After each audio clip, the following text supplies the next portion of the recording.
Ya pengennya menikmati hidup lah gitu kan, dari muda kerja terus kita berdua.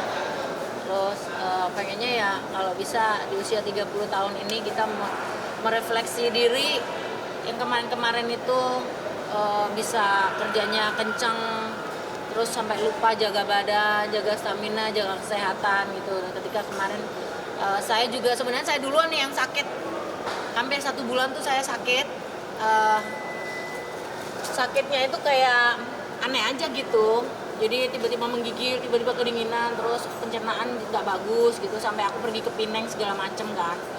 Terus abis itu alhamdulillah semuanya ternyata karena stres tinggi, jadi sakitnya itu jadi datangnya nggak karu-karuan deh. Tapi alhamdulillah udah mulai normal, sehat kembali, dan tiba-tiba Mas Adam gantian yang sakit gitu. Jadi kita butuh refleksi gimana sih kemarin-kemarin itu supaya kita nanti setelah melewati 30 tahun itu bisa sehat gitu, jangan sampai sakit-sakit lagi, aku sakit, kamu sakit gitu. Jadi pengennya nungguin anak sampai tua lah gitu.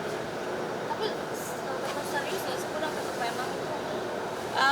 Aku kalau ke Penang itu cuma memastikan aja gitu, karena aku tuh pernah pencernaan nggak bagus kan, terus kalau lagi BAB itu keluarnya itu kayak kotoran kambing gitu, kecil-kecil gitu. Ternyata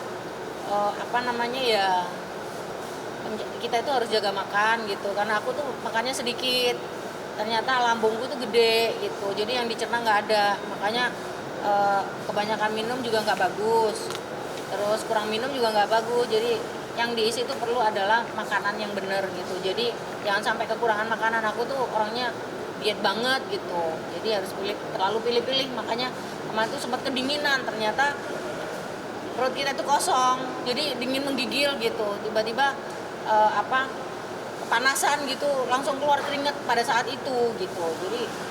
Jadi aneh aja gitu. Makanya aku bawa ke Pineng, ternyata semua hasilnya itu bagus semua gitu, nggak ada yang dirisaukan. Jadi cuman kamu harus makan, cari makan yang enak, yang bergizi gitu. Emang kenapa dia terus?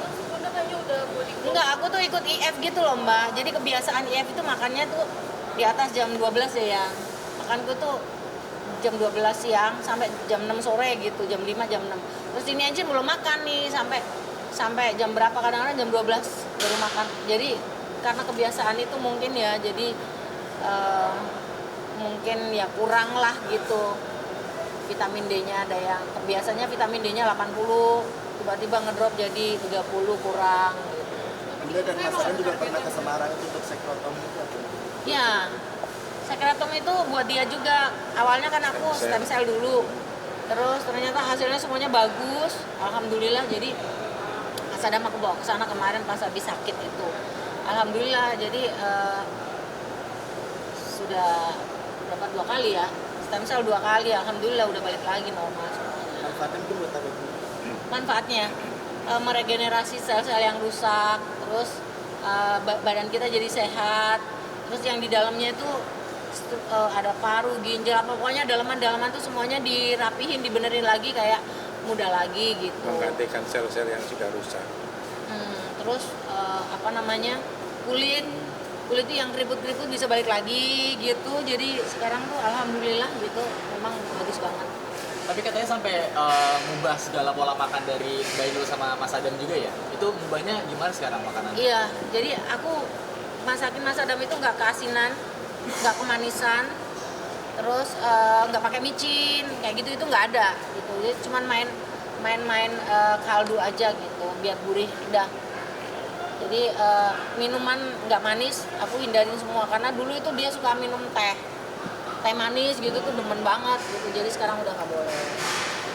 Untuk olahraga, Mbak Inul sama Mas Adam pasti ngelakuin atau gimana? Oh, aku sudah biasa. Bisa apa? Biasa nggak olahraga. Aku yang olahraganya kenceng, ini enggak, malah. Tapi sekarang enggak. Jadi seminggu terakhir ini karena aku nasihatin panjang banget. Pokoknya ada video-video yang kurang olahraga, ada video-video yang bikin sakit apal-apal gitu, aku share aja. Kalau aku ngomong kan capek tuh, sharein dibaca apa enggak terserah gitu. Jadi ada inisiatif. Terus yang membuat dia olahraga itu apa coba? Aku tuh kalau ke dokter nih, aku puntur kan, dia rutin banget aku puntur. Terus tiba-tiba kata dokternya berapa berat badannya sama yang kemarin gitu. Gak mau, pokoknya cek. Timbang ya? Hah? Gak mau timbang. Gak mau, sama yang kemarin. Jadi susternya udah percaya aja ya. Berapa bobotnya? 75 gitu. Udah, cek gitu. Tahu-tahu dia udah 80 lebih kan.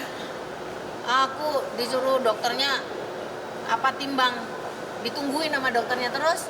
Ya aku mau nggak mau nimbang gitu. Terus tahu-tahu bobotku bisa naik 7 kilo katanya gitu. Ya udah aku olahraga aja. Ya udah.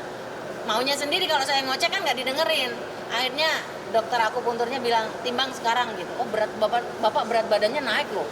Ini bapak gede loh katanya gitu. Sekarang jadi gantian dokternya yang gemuk sekarang. Tapi Mas Adam ada ini nggak sih mungkin sampai akhirnya trigger dia olahraga dia takut gitu, pengen nungguin anak sampai nanti ini. Iya, enggak, soalnya kan dalam waktu yang enggak terlalu lama kok berat badan ini kok naiknya kok cepet banget gitu loh. Takut kan, waduh kalau kegemukan kan kalau untuk mengecilkan lagi kan sulit gitu loh. Jadi ya udah olahraga aja. Tapi ada Justru keluhan-keluhan, iya sama dokter suruh olahraga. Justru dokternya enggak olahraga. tapi ada keluhan nggak Mas Adam mungkin merasa nih bobot badan sekarang udah berat, cepet capek, ada enggak Ya, atau gimana mungkin? iya. Iya, Aku iya. bilang iya. Iya pasti ada. Soalnya kan penambahan berat badannya tuh cepet banget gitu loh. Bisa sampai kemarin itu waktu terakhir ya, masa sehari itu 1 kilo. Iya, jadi waktu kontrol lagi ke dokter 3 hari sebelumnya itu sekian. Terus 3 hari setelahnya itu 3 kilo naiknya. Makan apa Setel- Mas Adam? Nggak tahu padahal juga nggak makan apa-apa. Gak mungkin. Ngemilnya itu yang banyak itu. Bunda sering bikin cemilan mungkin. Ya gini loh, aku tuh kalau kerja ya, kalau pas lagi di rumah kan dia lagi sakit kan, maksudnya kan nggak mungkin pergi kemana-mana. Kalau pergi kemana-mana itu paling cuman aku puntur aja yang dia berani jalan ke rumah sakit sendiri gitu. Aku tidak menyarankan dia jalan sendiri gitu. Jadi kalau pergi aku yang masakin. Yang kedua kalau dia mau di rumah aja nggak mau nemenin aku syuting atau apa gitu.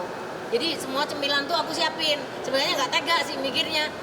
Dikasih makan nggak ya, dikasih cemilan nggak ya, puasa nggak ya, puasa nggak ya gitu.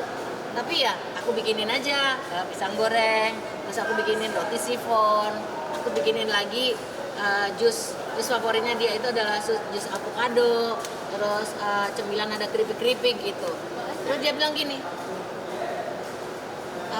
ini nanti dimakan ya, dihabisin semua gitu. Ya kan menghargai istri kan ya, bukan dimakan gak enak kan, jadi habisin lah.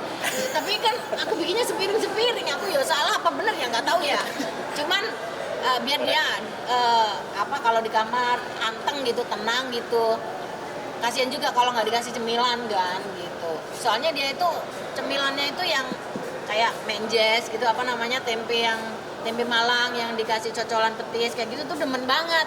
Ini dikasih apa enggak ya gitu. Cuman kalau nungguin aku seharian kerja nggak ada siapa-siapa itu di kamar pas turun benerin kolam atau apa udah gitu. Soalnya kalau orang di rumah itu nggak berani ngasih cemilan, biasanya takut bu bapak dikasih apa gitu, pasti tanya aku dulu gitu. Jadi kalau misalkan aku bikinin sendiri ya udah sibuk aja di dapur ini udah di situ tak taruh udah aku kerja ya, aku berangkat ya gitu. Makanya mungkin ya itu yang membuat dia jadi Terus Bunda, aku bener buat apa sih Mas Adam? ya kan Jadi jaga kemarin kesehatan aja. ya jadi